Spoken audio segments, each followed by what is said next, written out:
All right, so welcome to the fraud track, Fighting Fraud with Plaid. I'm Alan Meyer, and I'm pleased to be your host today. Later, I'm going to be talking to one of our wonderful guests, also called Alan, so don't get confused. I'm Alan with an I, he's Alan without the I. And we're going to be talking about how Republic uses Plaid to fight fraud, be compliant, and win more users. And hopefully, you can learn some lessons and then take them back to your businesses and apply them as well. So with that, let's go ahead and kick things off here. Actually, as a little bit of context here, in case any of you missed the main stage conversation earlier, so I was previously the CEO of a company called Cognito that did ID verification, and we were acquired by Plaid earlier this year. So that's sort of how I kind of came to be here and why I'm speaking to you today. So today we're going to be covering a few things. One is identity and compliance trends. So we're always at the forefront of the things that are happening in the fraud space. We're constantly blocking and seeing new kinds of fraud vectors, and so I thought I would share a handful of them with you here today. We're also going to do a slightly deeper dive on the Plaid identity verification and Plaid monitor products. And then finally, we're going to wrap with a fireside chat with Alan Lee, the VP of Engineering at Republic. So let's go ahead and kick things off. So the first trend that we're seeing is that there is an increase in the complexity of the identity stack. So in 2014, when we started Cognito, the company I was just talking about, it used to be sufficient for companies to just integrate one, maybe two different identity verification APIs so that they could block any of the fraud that they were seeing. People were less sophisticated, business needs were much simpler. So because business complexity is increasing, there's more global customers, fraudsters are much more sophisticated because they're able to do things like buy off-the-shelf software that helps to evade common anti-fraud mechanisms. We're just seeing that the baseline quality of fraudsters is increasing. And so we need to also rise to the challenge and increase the level of our anti-fraud capabilities. Next up is we're seeing that most of the companies that we work with now have to cobble together between 6 to 12 different ID verification and anti-fraud APIs in order to have full coverage of all of the kinds of edge cases that they're seeing in the market today. And what that means is that it produces what I call fraud in the fringes, where because these systems are cobbled together, they end up inevitably having incompatibilities between the various systems that then need to be compensated for with expertise. But if that expertise is lacking, then you end up in this position where fraudsters can exploit the fraud that exists between your KYC systems, your anti-fraud systems, and all of that. And then finally, the cost and overhead of competitive anti-fraud and KYC and a competitive anti-fraud and KYC stack is increasing, which means that newcomers are getting crushed with fraud. So what we're seeing is, as a trend in the market in general, is that fraudsters are looking for brand new fintechs who are just releasing their products and then going specifically after them because they know that there's no chance they've integrated the 6 to 12 different vendors that the more mature systems have. So this is obviously just terrible for competition, terrible for fintech. So it's definitely something we're seeing. And I would say, as a stat for this, there is a 57% increase in the year-over-year sophisticated fraud relative to sort of like lower baseline levels of fraud. And then finally, actually not finally, but we're seeing their new customers are facing onerous sign-up flows because businesses are choosing to protect against fraud, but there's always this balancing mechanism between decreasing fraud while also making sure that you're able to convert more users. So we want to help people not have to deal with that lever. And we're seeing that about 60% of applications are currently being abandoned during their onboarding process. And then also, and this has always been the case, compliance requirements and fraud is constantly changing. Compliance changes a little bit more slowly, but fraud is continuing to evolve with now things like presentation attacks and deepfake attacks and the stealing of biometric data. So today, I'm going to start by talking about the Plaid identity verification solution and how we're trying to bring the same kinds of improvements that Plaid brought to account linking to the identity verification process.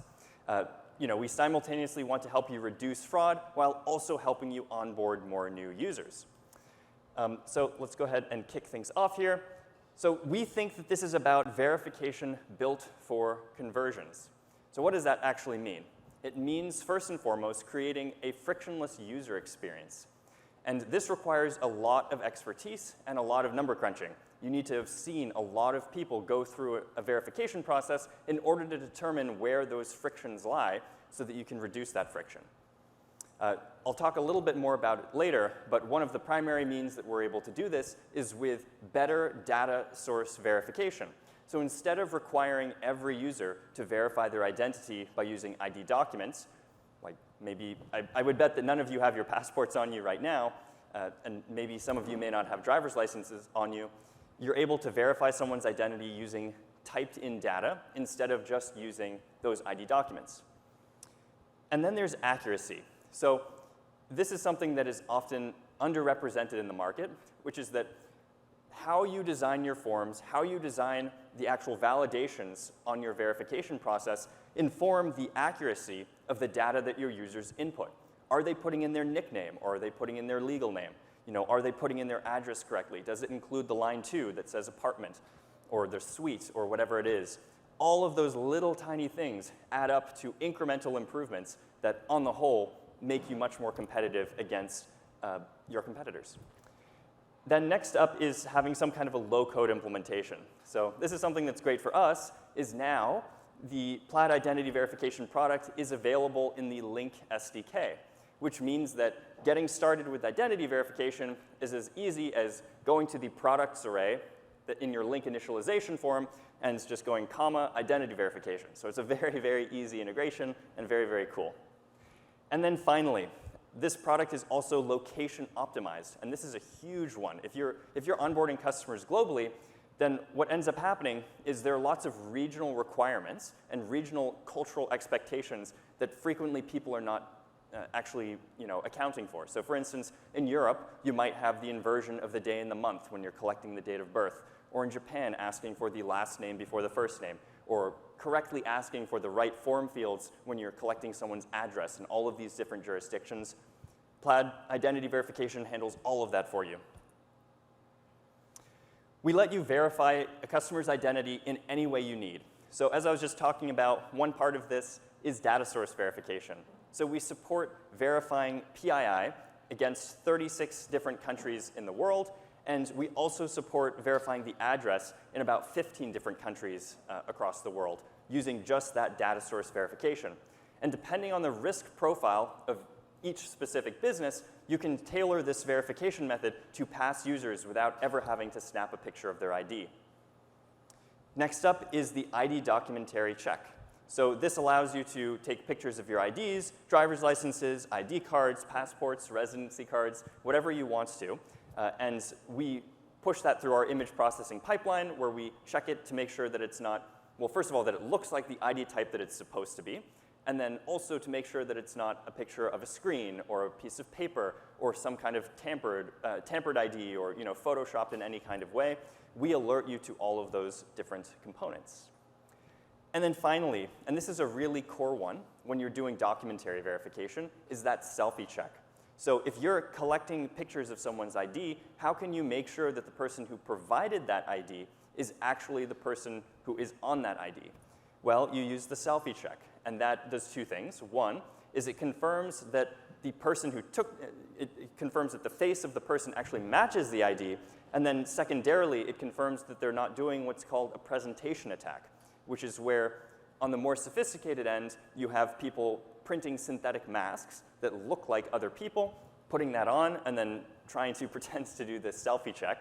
And then on the lower end of the spectrum is people going to Facebook and printing out their profile pictures and then holding that up. But that does actually fool some ID verification systems, so it's not that bad. The other focus for us is global coverage. Global is one of the hardest challenges for companies to solve right now. And that's just because there's so many different things that you need to take into account when you're verifying globally. So we actually support over 200 different countries and territories, including with all of the location-optimized form fields that I was just talking about earlier. We're doing things like making sure that we're collecting regional ID document numbers. So for instance, in the United States, it's the Social Security number, but in Canada, it might be the SIN, or in Mexico, it might be the CURP. So we just categorize those each by country and make sure that it's all optimized. Actually, one more point on that last one, I can't go back on this, is we also support 16,000 ID documents, which is a tremendously huge number. If you don't have a point of reference, a lot of competitors are in like the 3,000-ish range. So at 16,000, you're able to verify way, way, way more users in an automated fashion without requiring them to go through alternative processes. So the next product I want to talk a little bit about is Plaid Monitor. So Plaid Monitor helps you screen customers against AML watch lists to make sure that they're not a drug lord or wanted by the government in some kind of a way, and someone that you can actually work with. So there are three main reasons we decided to work on this problem, which might be illuminating to you because I'm sure there are issues that you face as well. One of them is that we have seen a huge number of false positives with competing solutions. So the reason this happens is because when governments are pushing out these lists, governments aren't amazing at normalizing data and populating data. So the fill rates on the underlying information are very, very low, which means that sometimes when fintechs are checking you against government watch lists, they're literally only screening your name. So if you have a really common name, and there's a really common name that's on a watch list, you might literally get a hit every single time you sign up for financial services. So imagine that compounding on massive sign-up flows with huge numbers of users going through. That means compliance officers are going through so many different cases in order to determine if you are a false positive, which is just a tremendous waste. With Plaid Monitor, we've gone through the work of normalizing a lot of denormalized data, which means information that otherwise would be uncomparable or unsearchable because it's just in a text blob in these government lists, has been extracted and normalized out so that you can compare against more information fields and reduce those false positives. The next thing that we saw is that businesses are becoming increasingly global, as we know, and that means that when governments are putting out their lists, frequently those names are only in Latin characters, but people are now accepting alphabets from all over the world, be it Chinese or Japanese or Korean, whatever it is.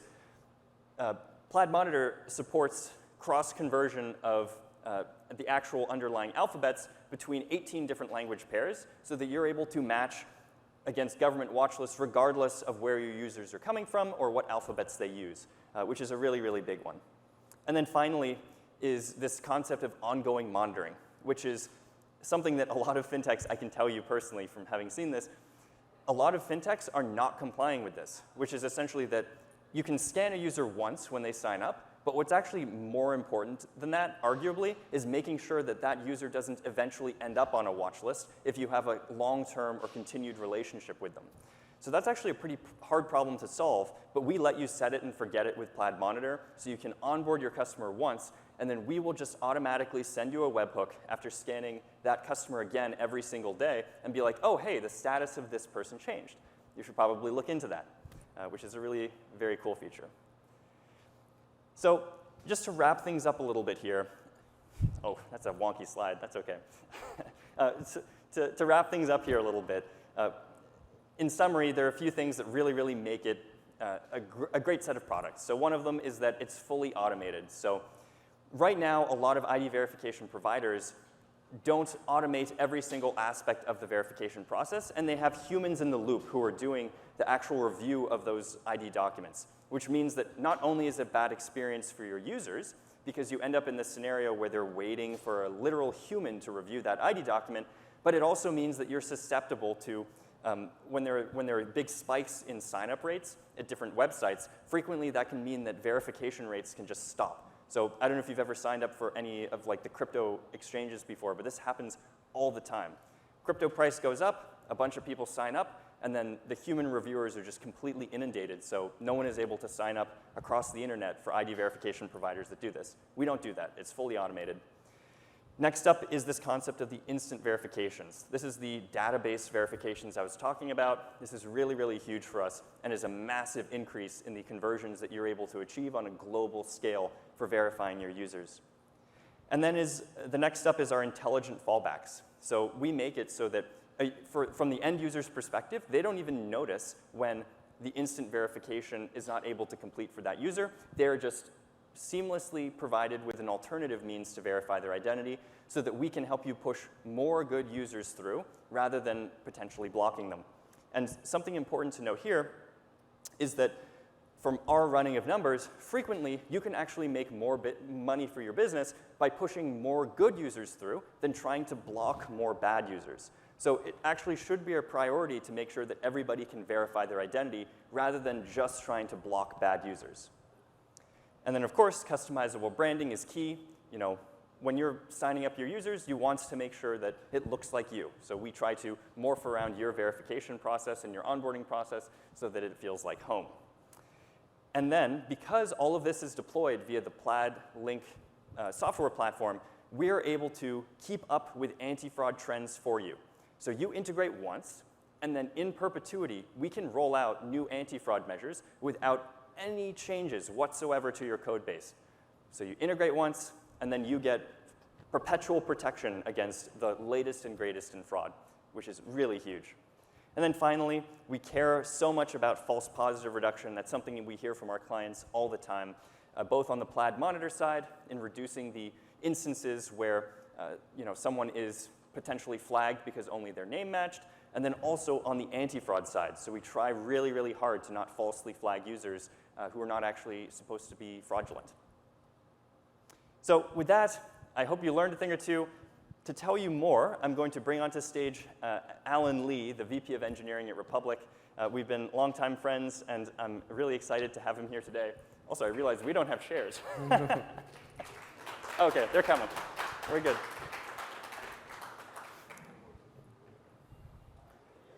The chairs have arrived. We're good. Testing, testing. Thank you so much, Alan, for having me up here today. Of course, of course.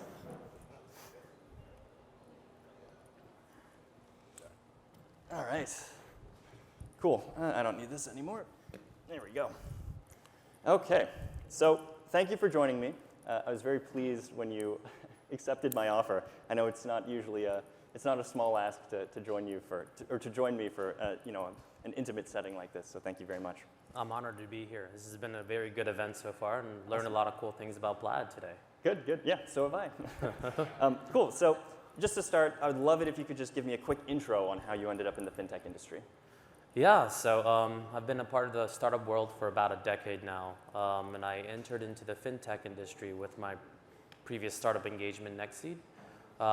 They were originally built on a WordPress site, and during my time there, we rebuilt the product in a more modern technology. And in being able to do so, we were able to break down each building block of that product, so giving me a much deeper understanding of fintech and fraud detection, identity verification, because we're ultimately creating bank accounts, transferring funds, and issuing securities for investors around the world. Awesome. And you used to work for the government too, right, at some point? Yeah, before the startup life, I actually worked for the Department of Defense, and when my family relocated down to Houston, Texas, it was kind of hard to continue working for the government from Texas. So took the plunge into the startup world, and I haven't looked back ever since. Awesome. Yeah, that's a good change. I like that change. Yeah. Cool. So just to start, please tell us a little bit about Republic for the members of the audience who are not sort of aware of them. What's your product, who are your customers, stuff like that. Yeah, Republic is a fintech platform where anybody can make investments in a private market. So with as little as $100, you can make investments in startups, video games, real estate, or even crypto, and various other businesses or assets. So Republic has, I think, deployed over $700 million since we've started into 600 some businesses. We have over 2.5 million users on our application, and I think they're located in 100 different countries. Wow. Yes. The countries thing is very interesting, and So I think I may have forgotten to mention this, but Republic is obviously a Plaid ID verification customer. And one of the unique challenges that we had with Republic specifically was that they had so many different countries on their platform. And that is a very unique problem because most fintechs maybe launch in the US, they verify identities there, and then they eventually move on to Canada or UK, and then they kind of do this piecemeal rollout. But Republic was just like, nope, bam, 100 countries, here we go. Which was a unique problem to solve and very difficult, but Absolutely. we got there. So cool. Over the last few years, obviously Republic has had tremendous growth, and I was just wondering if you had, any kind of strategy or, how did you achieve that? Yeah, I mean, as a startup, every little bit counts. So I would say it's definitely the people. They worked really hard and they had immense dedication. It was feature, protecting a simple use case and simple experience for our users, which ultimately resulted in hundreds of hours in the back office because of innovation, right? Taking time to launch a market as early as, or launch a product to market as early as possible, while not sacrificing on simplicity for the users. Yeah, awesome. So what's important for Republic right now? Ooh, there's a lot of really important initiatives right now at Republic. I would say all of them aligns around the focus of going more global. So in 2021, we raised Series A and Series B all in 1 year. A majority of the efforts, or majority of the capital is being deployed to expand strategically globally. So I would say developing tech and product alignment towards being able to scale and increase investments and offerings globally. Awesome. Cool. So in your opinion, what's the most interesting thing to invest on, that you've invested on in Republic, or most unexpected, whatever you care about most? Yeah, I would say there's probably 3 very interesting use cases in mind. One of the offerings on Republic earlier last year was Gumroad. In 2021, the regulations CF had some amazing changes where it increased the maximum raise limit from $1 million to $5 million. So Gumroad was the first offering in history to be able to raise the full $5 million on Republic. Actually, in all of the industry, wow. But they raised on Republic $5 million rather quickly. The second one would probably be the bucket list. They have a huge, I would say, they have a huge community and following, whereas they wanted as many investors from their following, or from their group as possible. So I think within a weekend, we were able to onboard and have over 30,000 people invest in their campaign, $100 each, giving them $3 million. Wow. And then last one would probably be a Siri token sale in the crypto world. Yeah. Republic was able to raise over $27 million in under an hour, and also queuing up over $50 million throughout the weekend. I feel like there was a really interesting sort of trends to crowdfunding where in like 2014, all I could hear about was crowdfunding. Equity crowdfunding was like the hot new thing. And then it kind of went through the classic tech trough of sorrow, and then now it's back. And I think it's now reached like its actual maturity stage, so that's really exciting for me to see. So switching gears a little bit, let's talk about Plaid, ID verification, and Republic. So what were you doing prior to us for verifying customer identity? Oh, goodness. So I would say since the beginning of Republic, we really tried to take as much ownership in reducing fraud as possible. So we had a custom solution with multiple vendors between IP addresses, residential addresses, phone number, email. We picked the best vendor in the industry to be able to help us detect fraud levels and ownership levels of each of those KPIs. And it's challenging because APIs change, database changes over time, government regulation changes over time, document changes over time. So really to kind of, it was just a custom solution with multiple vendors that ended up calculating a risk score that allowed our compliance officers to be able to review anything below a certain threshold. Okay, cool.